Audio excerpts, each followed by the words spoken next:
ورسوله الكريم أما بعد فأعوذ بالله من الشيطان الرجيم بسم الله الرحمن الرحيم۔ تعمیر بیت اللہ کا موضوع چل رہا تھا سیرت کے سبق میں۔ پہلی بار تعمیر حضرت آدم علیہ السلام نے فرمائی ہے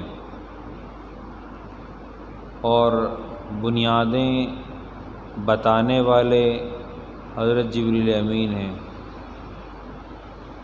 پھر نوح علیہ السلام کی قوم پر طوفان آیا اور اس عذاب کی وجہ سے بیت اللہ کی بھی تعمیر منہدم ہو گئی۔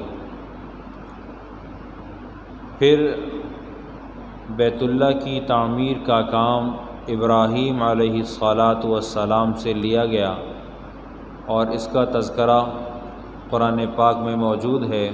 وَإِذْ يَرْفَعُ إِبْرَاهِيمُ الْقَوَاعِدَ مِنَ الْبَيْتِ وَإِسْمَاعِيلُ رَبَّنَا تَقَبَّلْ مِنَّا إِنَّكَ أَنْتَ السَّمِيعُ الْعَلِيمُ۔ جب ابراہیم اور اسماعیل بیت اللہ کی تعمیر فرما رہے تھے، بنیادیں اٹھا رہے تھے، قواعد من البیت و اسماعیل، اور اسماعیل معاونت میں ساتھ تھے،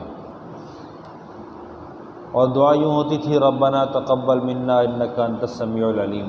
یہ دوسری مرتبہ کا حال تھا۔ تیسری مرتبہ نبی علیہ السلام کو نبوت سے سرفراز کیے جانے سے تقریباً 5 سال پہلے، جبکہ آپ کی عمر گرامی 35 سال اور حضرت خدیجہ سے نکاح ہو چکا تھا، اس وقت میں یہ تعمیر ہوئی ہے۔ اس تعمیر کا داعیہ لوگوں میں پیدا ہوا یہ بات سوچ کر کہ بیت اللہ بہت قدیم عمارت پر مشتمل ہے، غیر مسقف ہے، چھت نہیں ہے، دیواریں قد آدم سے تقریباً 9 ہاتھ ہیں، بہت مختصر ہے، اس کی تعمیر کرنی چاہیے۔ بارش ہوتی ہے، پانی بھر جاتا ہے، تو ان چیزوں کو سامنے رکھ کر قریش نے باقاعدہ پروگرام منعقد کیا کہ سب اس کی تعمیر کر دینی چاہیے۔ اس تعمیر کے لیے رؤسائے قریش نے جب اجلاس بلایا تو وہاں پر نبی علیہ السلام کے والد کے ماموں یعنی حضرت عبداللہ کے ماموں، انہوں نے کھڑے ہو کر، جن کا نام تھا ابو وہب ابن عمر مخزومی، انہوں نے کھڑے ہو کر اعلان کیا کہ بیت اللہ کی تعمیر میں کوئی سود کا، زنا کا پیسہ نہ لگے۔ حرام مال اللہ کو ناپسند ہے، اس لیے کہ حرام اللہ کو ناپسند ہے، تو لہٰذا بیت اللہ بھی پاک ہوگا اور بیت اللہ کی تعمیر میں جو مال لگے گا وہ بھی پاک ہوگا، اس لیے کہ اللہ سبحانہ وتعالیٰ کی پسند بھی پاک ہے۔ یہ تیسری مرتبہ کی تعمیر ہو رہی ہے۔ بعد کے دوست آپ کے ذہن میں رہ جائیں گے، اس لیے اس سوال کو میں مکمل کر دیتا ہوں، لیکن تفصیل اس کی بعد میں گزار رہی۔ چوتھی مرتبہ عبداللہ ابن زبیر رضی اللہ تعالی عنہ نے تعمیر فرمائی ہے، اور 5ویں مرتبہ حجاج ابن یوسف نے تعمیر فرمائی ہے۔ یہ 5 ہیں۔ ہم جو حالات دیکھ رہے ہیں ہمارے زمانے میں بیت اللہ کے، اللہ سبحانہ و تعالیٰ اسے واپس ہمیں لوٹا دیں، بڑی پیاس ہے اندر میں۔ یہ جب تیسری مرتبہ کی تعمیر ہو رہی تھی تو اس وقت میں یہ بات طے پائی کہ چونکہ آپس میں جنگیں بہت ہوتی تھیں، لڑتے بہت جلدی تھے، قبیلہ آپس میں گرم خون تھا، جوش بہت زیادہ تھا، تو تشکیل طے یہ پایا کہ ایسا کرتے ہیں کہ بیت اللہ کی تعمیر، چونکہ ہم اہل مکہ والے ہیں، سارے کے سارے قبائل یہیں کے ہی آباد ہیں اور سارے کے سارے قریش کے ہی کچھ حصے ہیں، تو ایسا کرتے ہیں کہ ہم کاموں کو تقسیم کر لیتے ہیں۔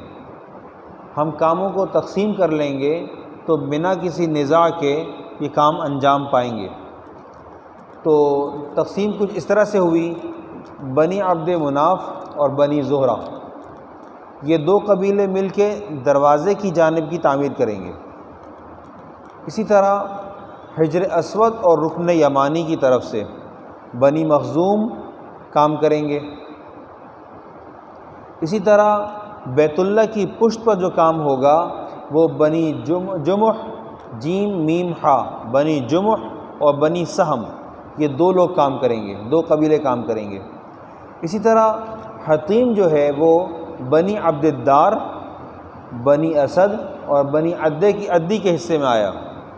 یہ تین قبیلے جو ہیں مل کے حطیم کی تعمیر کریں گے۔ حطیم اس جگہ کو کہتے ہیں جو بیت اللہ کا جو چوکور کمرہ بنا ہوا ہے، اس کمرے کے بعد سائیڈ میں ایک گولائی یوں کر کے بنی ہوئی ہے، یہ بیت اللہ کا حصہ ہے، باہر رہ گیا ہے، تعمیر میں باہر رہ گیا ہے، اس کو حطیم کہتے ہیں۔ اس حطیم کی تعمیر کا کام ان تین قبائل نے کیا ہے، بنی عبد الدار، بنی اسد اور بنی عدی، یہ تین قبائل نے اس کا کام کیا۔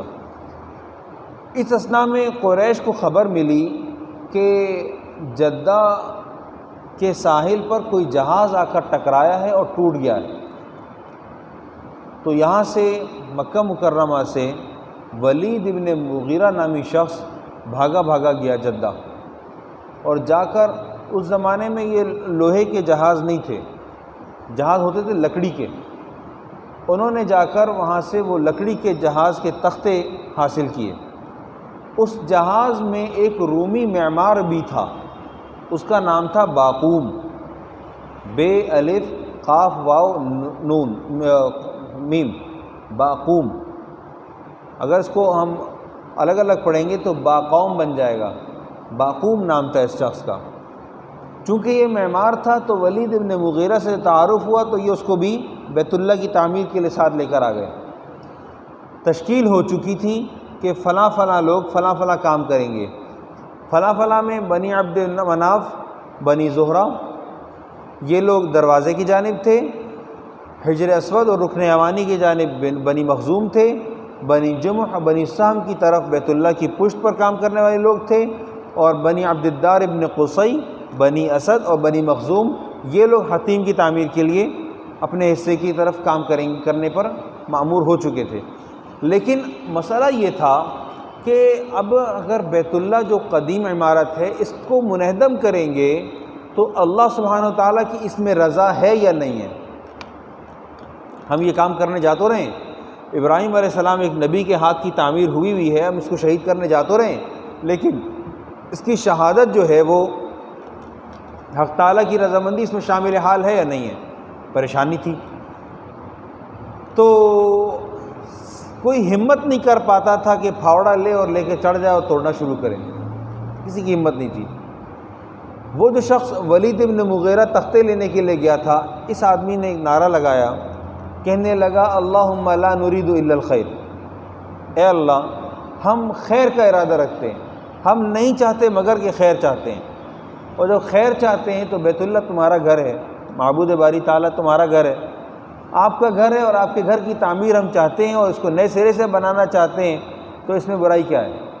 ہم تو خیر کے ارادے سے ہم اپنا داؤ لگانے لگے ہیں، اپنا پھاوڑا لے کے کام شروع کرتے ہیں۔ ولید ابن مغیرہ نے ہمت کی اور حجر اسود اور رکن یمانی کے درمیان سے کام شروع کیا، توڑنا شروع کیا۔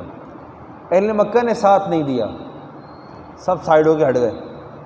سب نے یہ کہا کہ ابھی دیکھتے ہیں، رات گزرنے دو، اگر کوئی آسمانی آفت نازل ہوئی ولید ابن مغیرہ پر تو ہم جیسا تھا ویسے بنا دیں گے، اور اگر ولید ابن مغیرہ بچ گیا تو اس کا مطلب ہم یہ لیں گے کہ حق تعالیٰ اس کام پر راضی ہے۔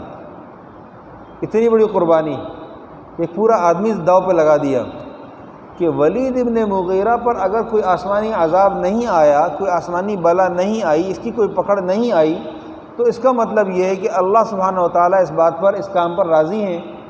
ظاہر ہے کہ جب توفیق دے رہے ہیں، تشکیل تک پہنچ گئے ہیں، تختے حاصل کر لیے گئے ہیں، تو حق تعالیٰ نے توفیق دی ہے تو ہو رہا ہے، حق تعالیٰ کی رضامندی تو تھی۔ لیکن جب انہوں نے آسمانی عذاب کا انتظار کیا اور رات گزار لی اور صبح دیکھا کہ ولید بن مغیرہ پھر پھاوڑا لے کر بیت اللہ میں داخل ہوئے اور اپنا ارادہ ظاہر بھی کیا اور کام بھی شروع کر دیا، تو پھر اہل مکہ بھی ساتھ ہو لیے، ان لوگوں نے بھی شہادت میں کام لیا۔ اوپر کی دیواریں ٹوٹ گئیں، بیت اللہ کی جو بنیاد تھی وہ والی جو ابراہیم علیہ السلام نے رکھی تھی، جب یہ وہاں تک پہنچے تو پھر اس پر چوٹ پڑی تو ایک آواز آئی، زوردار دھماکہ ہوا، سخت دھماکہ ہوا بیت اللہ میں، مکہ میں۔ اس دھماکے کی آواز سن کر یہ لوگ یہاں سے آگے نہیں بڑھے، اب تعمیر کا کام شروع ہوا اور انہدام کا کام رک گیا، یہاں سے اب تعمیر بیت اللہ کا کام شروع ہو گیا۔ تعمیر شروع ہوئی، اب مسئلہ یہ تھا کہ تعمیر کو تو ہم اپنے مراحل پر مکمل کر چکے ہیں، لیکن یہ جو حجر اسود کے رکھنے کا مسئلہ ہے اس کو کون حل کرے گا؟ پھر تلواریں نکل آئیں، پھر گرما گرمی چھا گئی، اب کیا کریں؟ تو ایک بڑے بوڑھے آدمی تھے، ان کا نام تھا ابو امیہ بن مغیرہ مخزومی۔ ابو امیہ بن مغیرہ مخزومی، یہ قبیلہ مخزوم کے شخص تھے، بڑی عمر رسیدہ تھے۔ انہوں نے کہا ایسا کو ٹھہر جاؤ، تلواریں اندر کرو، کل صبح بیت اللہ میں سب سے پہلے جو داخل ہوگا وہ فیصلہ کرے گا کہ اب حجر اسود کو رکھنے کا عمل کس کے ہاتھ سے ہوگا،